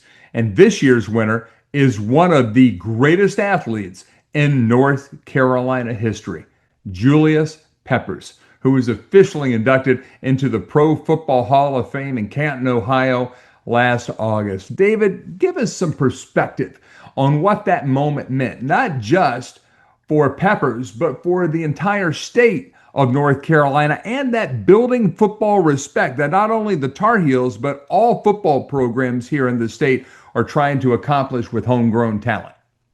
Yeah, Mike, I thought this was a truly landmark moment for a state that you like to call the bold North State, because Julius Peppers is as North Carolina centric as any elite athlete in any sport in the history of our state. And this is what I mean. That amazingly athletic, 6'7", 295-pound physical specimen and former high school running back, a man who's about to join us here on this year's edition of the PIneys, is a proud son of tiny Bailey, North Carolina, near Wilson. He was a 3-sport star just down the road at Southern Nash High School in Bailey. He fulfilled his childhood dream of playing 2 sports at UNC in Chapel Hill, football and basketball.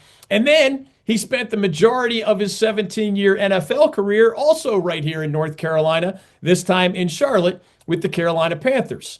2-time college All-American, 9-time Pro Bowler, almost 160 career sacks, 4th most in NFL history, and now he has a gold jacket. There are 2 to 3 dozen people associated with our state in the Pro Football Hall of Fame, but there is only one that went from being born here to raised here to high school here to college here to professional football, all within North Carolina's boundaries. Julius Peppers did not just represent North Carolina last year on that Pro Football Hall of Fame stage in Canton, Ohio. He embodied our state. Tough, talented, driven, and respected across every level of the game. His gold jacket was not just a win for him. I saw it as a moment of pride for the entire bold North State. Our next honoree in this year's North Carolina Sports Awards is flat out one of the greatest athletes our state has ever produced in any sport. And he's also a very rare example of someone whose life journey has taken him all over our great state, truly from his birth all the way to the end of his professional career almost 40 years later, and through a lot of thrilling stops in between. Our viewers and listeners and readers here at the North Carolina Sports Network voted his induction last August into the Pro Football Hall of Fame over a lot of other great candidates in this category as our 2024-25 Sports Moment of the Year. His amazing athletic journey included 3 sports at least during his time at Southern Nash High School in Bailey, North Carolina, football and men's basketball at the University of North Carolina in Chapel Hill, and a huge chunk of his National Football League career with the Carolina Panthers here in Charlotte. And we are honored to have him joining us now. Julius Peppers, welcome to what we call the PIneys Awards, and congratulations on winning our Sports Moment of the Year honor. How are you? Oh, great, man. Thank you. Thank you for that intro. Thank you. Thank you for having me. I'm glad to be here. And it's exciting. It's exciting to be on with you guys. Thank you very much. Given some of your other honors, we're glad that we could add this little planet in your universe, just one more in the trophy case. Part of your story, Julius, of course, and I just kind of implied it in the intro, you are the rare sports legend who was born in North Carolina, raised in North Carolina, high school sports in North Carolina, college sports in North Carolina, even played much of your pro career in North Carolina. What is the best way to describe the role that this great state has played in your personal and athletic success? Well, North Carolina, it's been woven into my journey all the way through. And it's not really just where I'm from. It's more of about who I am. From my hometown of Bailey all the way to Charlotte. Every stage of my life and my sports career has been touched by the state. So I attribute a lot of my values and a lot of who I am to the state about, I learned work ethic, humility, loyalty, all of those things carry me through life, carry me through NFL, and it's carried me in post career NFL. So I'm grateful to be from there. I'm proud to be from there. I always tell everybody I'm from North Carolina, and I'm proud of it. I'm happy to be a part of the history of the state in sports. Not everybody, Julius, loves to give speeches, whether it's like at a wedding reception, best man type speech, or in your case, Yeah. there you are, man. You got a lot of people with gold jackets around. You hope the words come out the way you thought. I wonder how you felt it went in general, but I did want to also ask, why was it important to you to squeeze in a reference to another of the greatest athletes in the history of our state, Michael Jordan, who's a little older than you, but obviously at some point he became a role model for you and eventually a friend? It was a little nerve-wracking, I will admit. It's not my favorite thing to do, as most people know. But overall, I thought it went pretty well. You did. I spent a lot of time in the mirror practicing. I had somebody help me, get the delivery right. So I thought it came out pretty well. I was proud of it. I was happy with it, and I was happy to get off that stage when it was over. But during the speech, I took a glimpse and I saw MJ and his wife and all his people sitting out in the crowd. So I couldn't let the opportunity pass. He's actually good friends with Dwight Freeney, who was my classmate. Okay. So he came up to see Dwight, but I couldn't let the opportunity pass to say something about him and shout him out while I was giving my speech because, even though it's pro football, I ended up playing pro football. He was a big inspiration to me personally and to my sports career, I know MJ is a global icon, but to us, growing up in North Carolina, it felt a little more personal. It felt personal to me, and he was the example of North Carolina kid. He made it, and we felt like this is something that we could become because we watched MJ and we watched him give us so many memories. So I had to shout him out. I had to say what's up. It was good to say what's up to him and get to catch up with him a little bit backstage. So that was cool for him to be there. I want folks to know, since your speech and your induction was our sports moment of the year, that our website, ncsportsnetwork.com, still has your speech, which I thought was awesome and really well executed. And I speak for a living, so I hope you take that as a compliment. But also, of course, the Pro Football Hall of Fame still has on YouTube or wherever else, copies of that speech if anybody wants to go back and revisit it.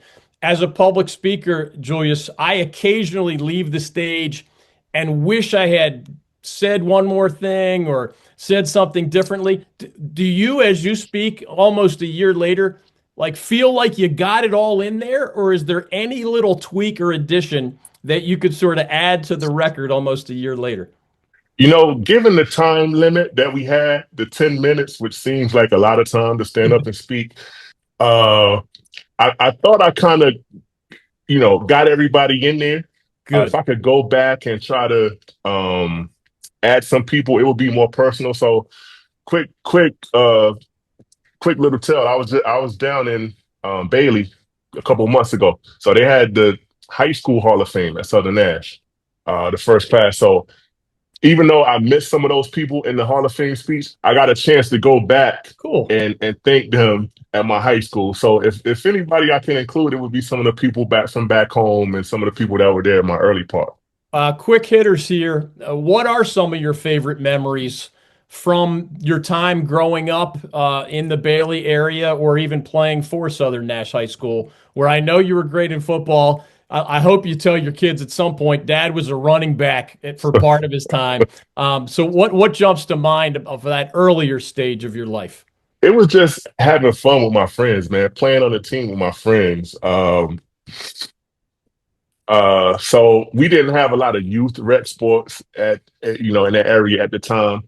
So when I got to middle school, those were my first time really being on teams with other kids and stuff on real organized teams. So getting to go out and compete with them, and playing offense, really, my whole career professionally was on the defensive side of the ball. And I touched the ball a few times with interceptions and fumble recoveries and stuff like that. But I think, being able to have the ball, rush the ball 20, 30 times a game, get a few receptions, I think that was one of the highlights of my career, being a skilled player on offense in high school. One more reason to check out Julius's speech. He gave a cool shout out to one of his high school coaches, Brian Foster. That was just a beautiful tribute among the many that you gave. Fast forward to your time in Chapel Hill, of course. How often you get back there? What's your relationship like with the university, and what are some of those fond memories in both men's basketball and football? Relationship is good. I've been up a couple times this year, actually, just doing things around the school and stuff like that. I went up, actually, me and LT, they brought me and LT out to halftime of the Duke game, so I was there for that. So yeah, it's cool, man. The greatest university in the world, in my opinion. And my fondest memory from there is living out my dream of playing basketball for UNC. That's at the top. But a lot of football memories as well. The Peach Bowl, going down to Atlanta and being Auburn, the Florida State game. A lot of memories, but most importantly, the teammates and the people, man. I always go back to the people, because that's what's important in relationships that you build, and the friendships that carry you long after you finish playing. So many people have helped me get to this stage in my family and in my football life. And while I can't mention all of you, just please know that I'm grateful. First, I want to thank Coach Mack Brown and Coach Donnie Thompson for coming to Bailey, North Carolina, and making me realize that Chapel Hill is where I needed to be. And my thanks go to my head coach, Carl Torbush, who we lost last year, and my basketball coach, Billy Guthridge. They were great coaches and great men. And this ain't in my speech, but I'm gonna say it anyway.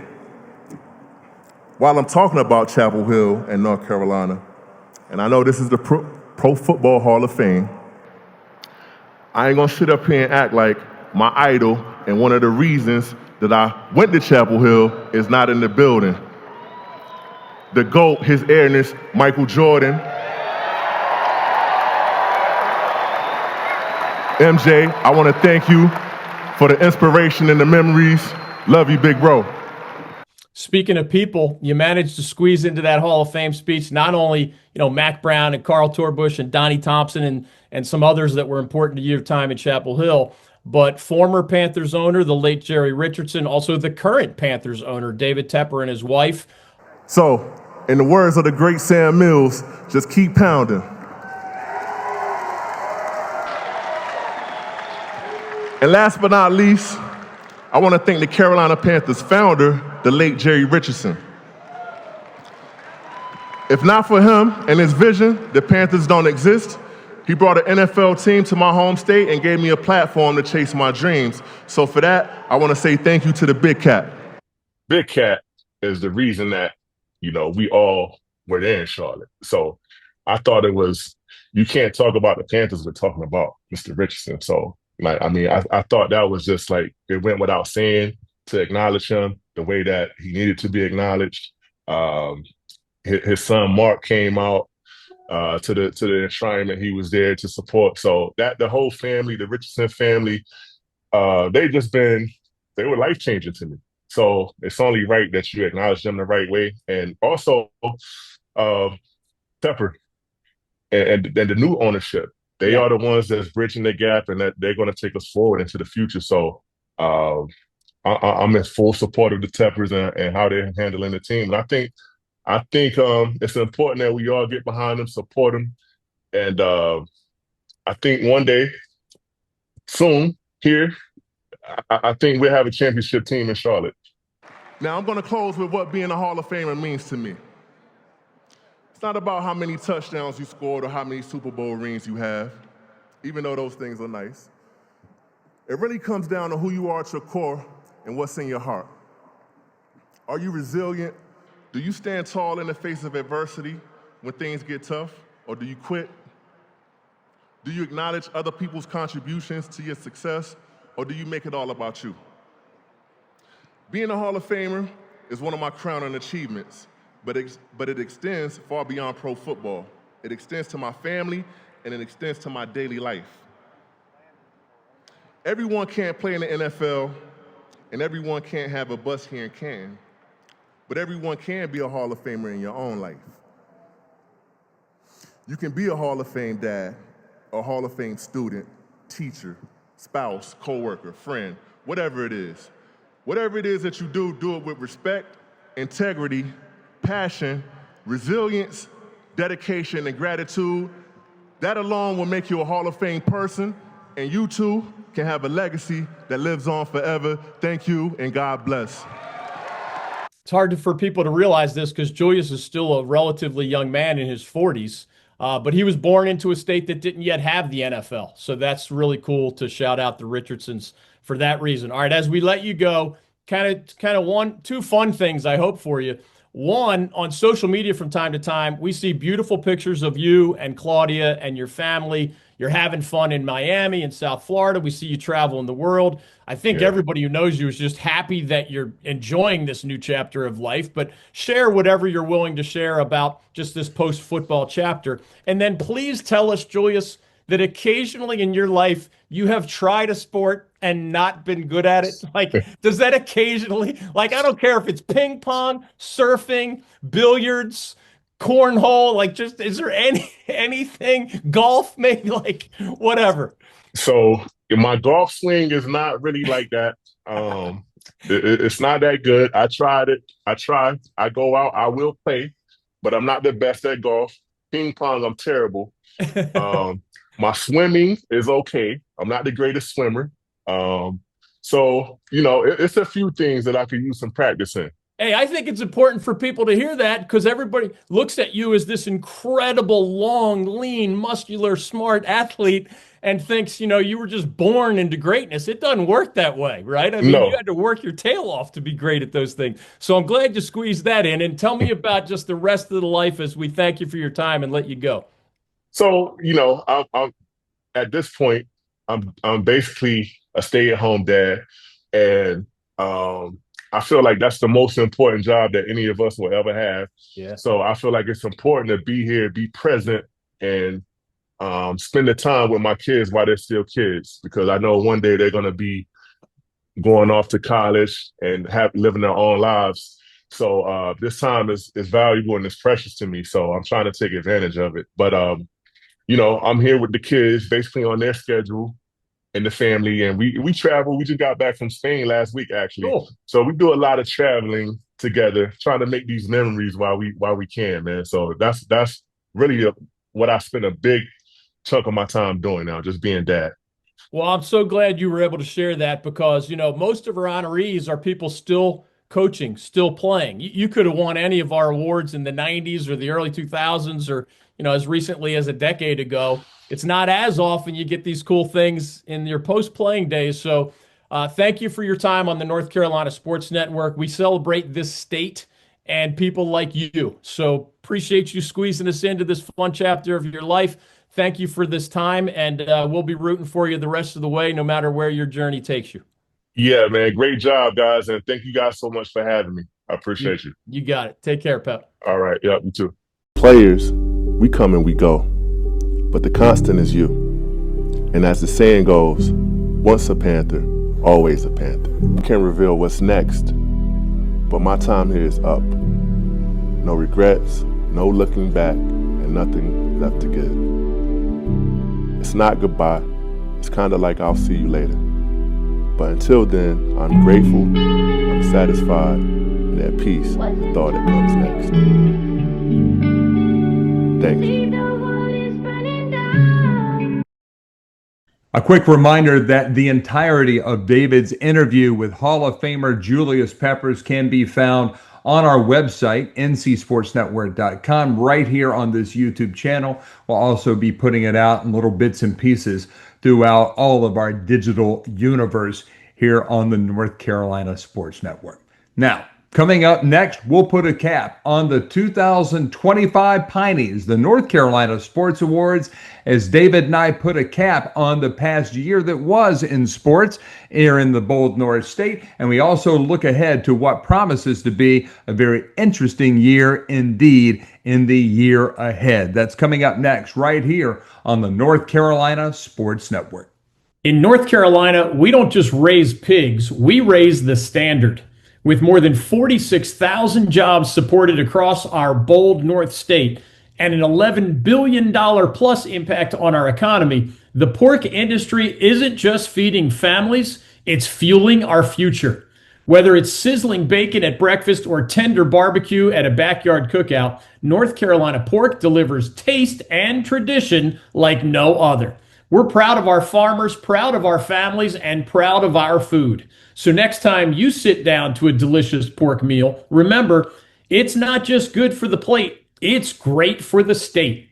North Carolina pork, raising the bacon, raising the bar. To learn more, visit ncpork.org. That's ncpork.org.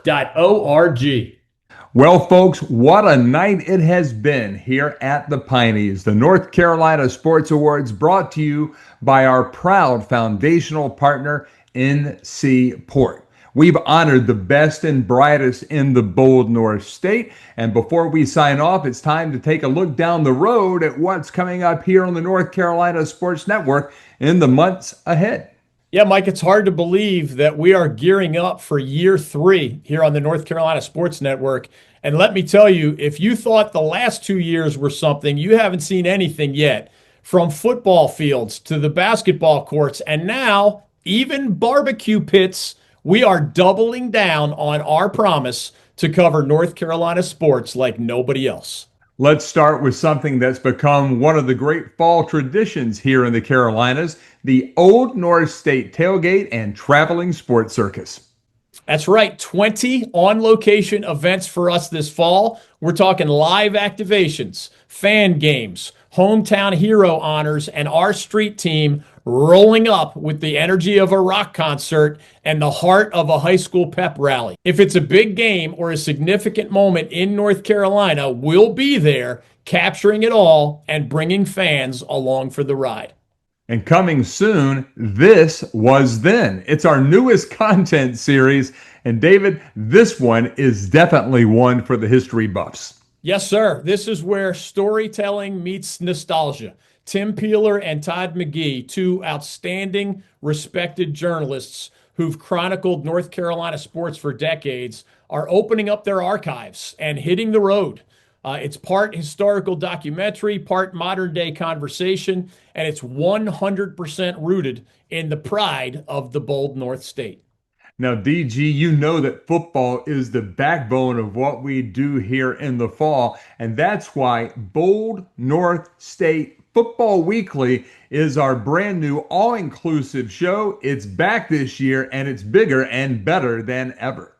Yes, with voices like Chris Edwards, Coach Jim Collins, and now former NFL and college football coach Tim Brewster joining our team. The insight and storytelling are of a next level caliber. And add in Eric Lusk's deep dive coverage of FCS football, D2, D3, and the JUCO programs. And we've got all corners of the gridiron covered, from Bank of America Stadium to the smallest Friday night lights towns in our state. And let's not forget about our basketball coverage, and that's led by Time Out, the Tobacco Road basketball show. It is back on the hardwood for the 25-26 season. Yeah, you and I are joined by Coach Kerry Keating, the longtime Division I head coach at Santa Clara out west, former assistant coach at places like App State and Tennessee and UCLA. He was a big-time addition to our hoops team last year, and we're bringing fans the same elite breakdowns on Duke and Carolina and NC State and Wake Forest and well beyond those four, all wrapped in bright, passionate professional storytelling. Whether it's hoops, recruiting, or analytics, Time Out is where it's at. And just when you thought that we couldn't fit any more on your sports plate, cue the sauce and the smoke. We're adding barbecue season to the mix. Yeah, folks, you heard that right. The Whole Hog Barbecue Series is joining us at the North Carolina Sports Network on our lineup this year. This is more than a cook-off. It's a celebration of flavor, culture, and community, local qualifiers, state championships, crispy skin contests, People's Choice Awards, all sanctioned by our friends at the North Carolina Pork Council. And yes, we'll be there every step of the way, covering, tasting, and telling the stories that make this tradition so special.